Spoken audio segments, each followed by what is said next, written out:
Assalamualaikum warahmatullahi wabarakatuh, para book lovers dimanapun Anda berada, para pecinta buku yang saya cintai. Insya Allah hari ini kita akan ada sebuah acara menarik, ada sebuah acara yang luar biasa ya, yaitu launching buku buat apa belajar. Nah, ini adalah buku antologi ya dari para guru-guru yang kreatif. Mereka menuliskan tentang kisah, pengalaman, atau ilmu-ilmunya di buku ini. Ini keren-keren banget nih ya. Jadi semua para guru kreatif itu pada ngumpul ya untuk membuat buku antologi. Wah, top marko top lah pokoknya insya Allah ya. Saya juga agak ini sedikit ya. Ini Bapak Ibu guru nih luar biasa. Wah, jasa-jasanya saya jadi ingat langsung guru agama saya, guru bahasa Indonesia saya gitu ya, waktu SD, waktu SMP gitu ya. Insya Allah. Nah, hari ini kita juga akan sharing-sharing dengan 11 pembicara dan juga kontributor dalam buku ini. Dan nanti mereka juga akan lebih tepatnya sharing tentang sedikit ya naskah atau tulisan yang mereka tulis, yang Bapak Ibu semua tulis. Jadi para book lovers, para pecinta buku dimanapun Anda berada, Anda bisa langsung nanti bisa dari linknya YouTube bisa gitu ya. Nanti insya Allah juga kita akan share, dan walaupun ini live nanti bisa ditonton ulang juga ya. Oke, saya pingin sapa-sapa terlebih dahulu nih para kontributornya, keren-keren banget ya. Nanti insya Allah juga saya akan sharing juga sedikit ya, sekalian saya juga sebagai kontributor juga. Nanti insya Allah saya juga membersamai dan saya akan ke Pak Ahmad Kardiman ya, panggilan bekernya Adkar, Pak Adkar. Oke, Assalamualaikum Pak Ahmad Kardiman. Waalaikumsalam warahmatullahi wabarakatuh. Masya Allah, itu luar biasa Pak, di belakangnya Pak buku semua itu Pak. Lagi di sekolah Kang Mukti. Oh gitu, keren-keren. Buku-buku sekolah ini. Oh siap Pak. Oke, saya boleh nyampein profilnya dulu ya Pak ya. Nah, Pak Ahmad Kardiman, anak bungsu dari 5 bersaudara, dilahirkan Bandung 17 Februari 1977. Lahir dari pasangan orang tua yang sederhana, tangguh dan bijaksana, yakni almarhumah Ibu Cici Sudarsi dan almarhum Bapak Jemadi. Nah, pendidikan formal beliau SD Muslimin 1 Kota Bandung, SMP Muslimin 3 Kota Bandung, terus 1995 dan 1998 alhamdulillah bisa sekolah lagi dan masuk SMU Ma'arif Kota Bandung dan diterima di UIN Sunan Gunung Jati ya, jurusan tafsir hadis Fakultas Usuluddin. Non formalnya di pesantren Darul Hidayah Kota Bandung gitu ya. Terus pernah ngaji di masjid atau madrasah Miftahul Jannah Mekarsari di Kiara Condong. Nah, penulis dari tahun 2007 sampai sekarang mengajar di Madrasah Aliyah Al-Mursyid Kota Bandung, bidang studi fikih, Al-Quran Hadis, akidah akhlak, dan juga sejarah kebudayaan Islam. Dari tahun 2016 sampai sekarang mengajar bidang studi PABP, Pendidikan Agama dan Budi Pekerti, atau PAI, Pendidikan Agama Islam di SMK Nasional Kota Bandung.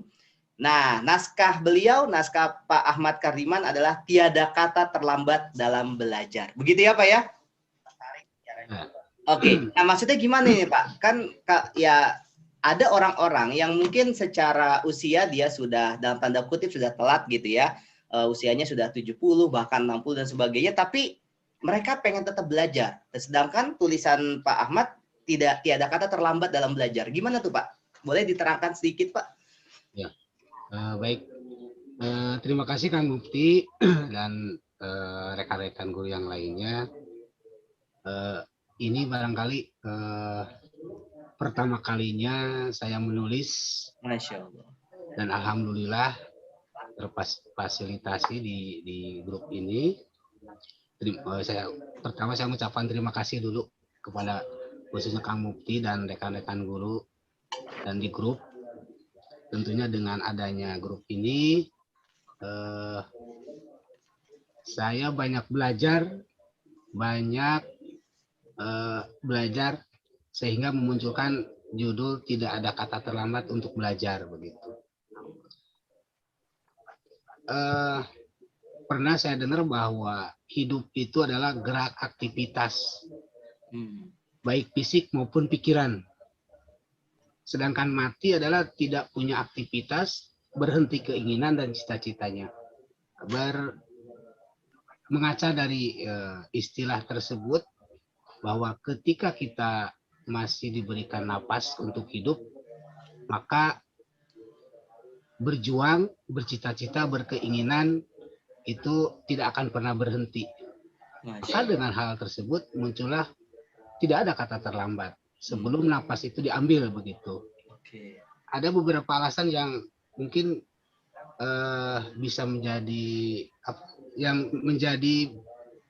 alasan kenapa saya mengambil judul tersebut. Pertama, pengalaman pribadi bahwa ketika saya lulus SMP hendak melanjutkan ke tingkat SMA itu tidak langsung ujuk-ujuk masuk ke SMA karena keterbatasan ekonomi, keterbatasan yang lain-lainnya, hingga akhirnya harus terjeda dulu, berhenti dulu untuk melanjutkan ke tingkat SMA, sehingga sampai bekerja dulu dan lain sebagainya. Walaupun dengan hal tersebut sehingga memunculkan motivasi besar bahwa saya pengen sekolah begitu, sampai saya menunda 3 tahun. Jadi angkatan saya di SMP, orang lain lulus, saya baru masuk begitu, Kang Mukti. Oh gitu, Pak. Ya. Siap. Bahkan ketika SMA pun, karena dulu saya di pesantren sepantainya Kalong begitu ya, jadi hanya malam saja, pagi dan siangnya sambil bekerja juga, loper koran, Kang Mukti. Keinginan-keinginan itu terus terpelihara, pengen terus melanjutkan pendidikan ke jauh yang lebih tinggi begitu. Ketika lulus SMA pun sama, bahwa saya pengen melanjutkan karena masih keterbatasan ekonomi dan lain sebagainya, akhirnya harus terjeda kembali sampai 3 tahun begitu.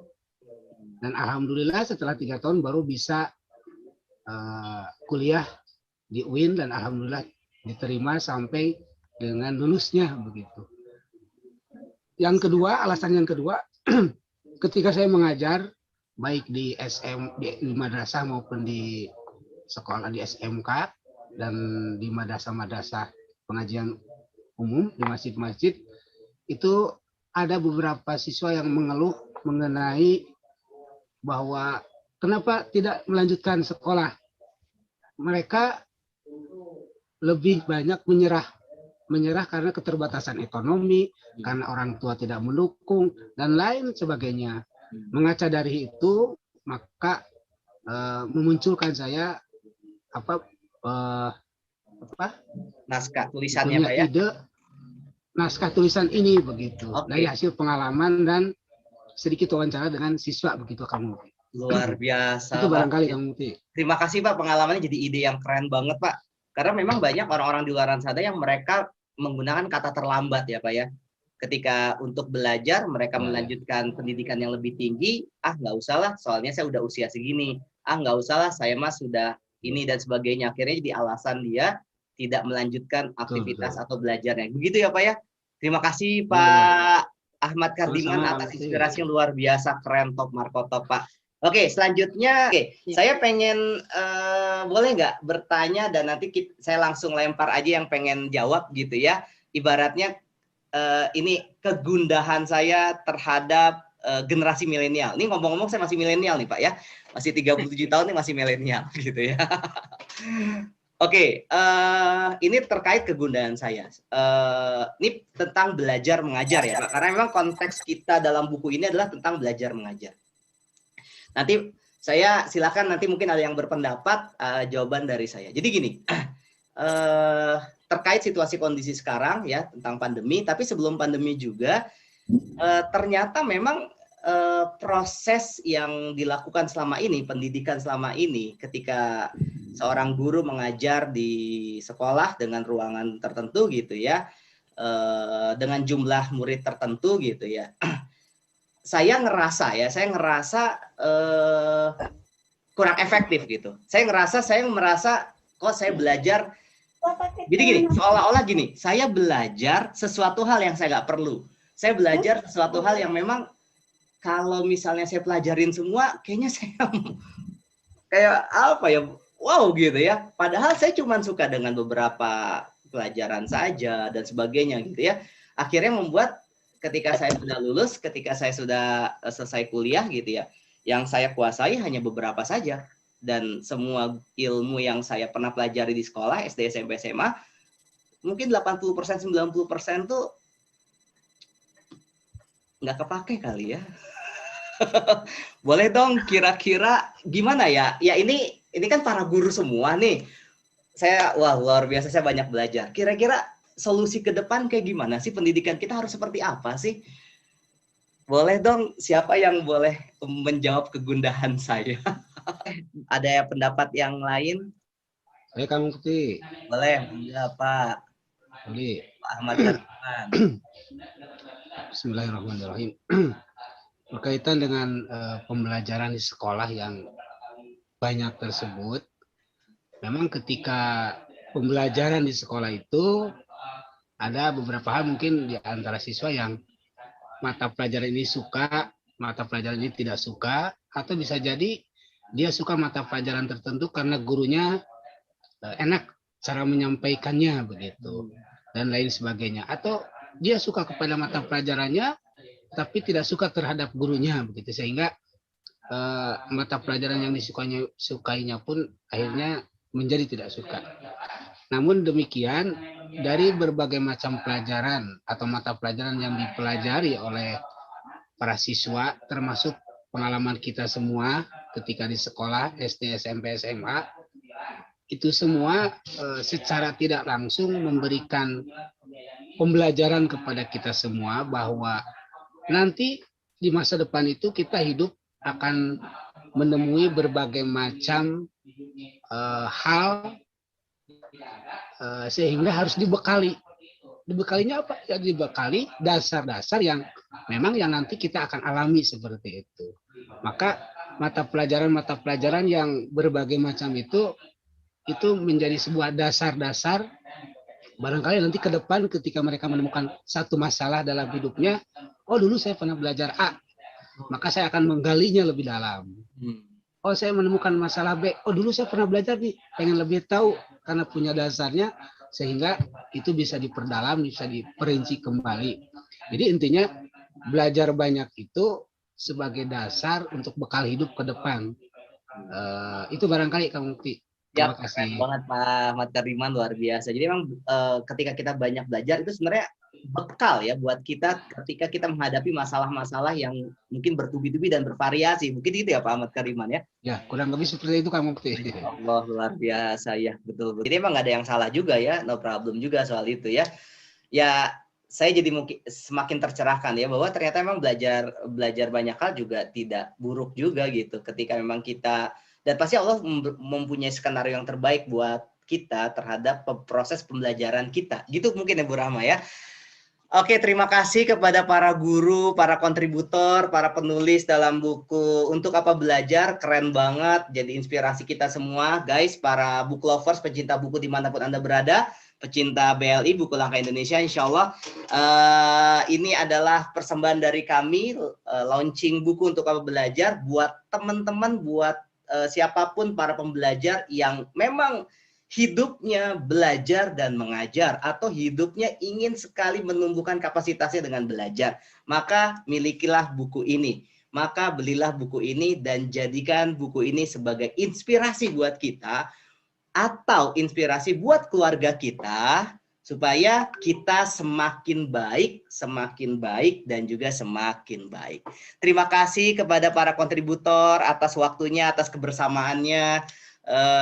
Mudah-mudahan apa yang kita lakukan kita laksanakan hari ini Allah mudahkan, Allah berkahi, Allah lancarkan, amin. Terima kasih kepada semuanya, Pak Daib Hilman, Pak Abdul Wahid, Pak Rahma, Pak Aceng Swendar, semuanya, Pak Ahmad Kardiman, Bu Santi.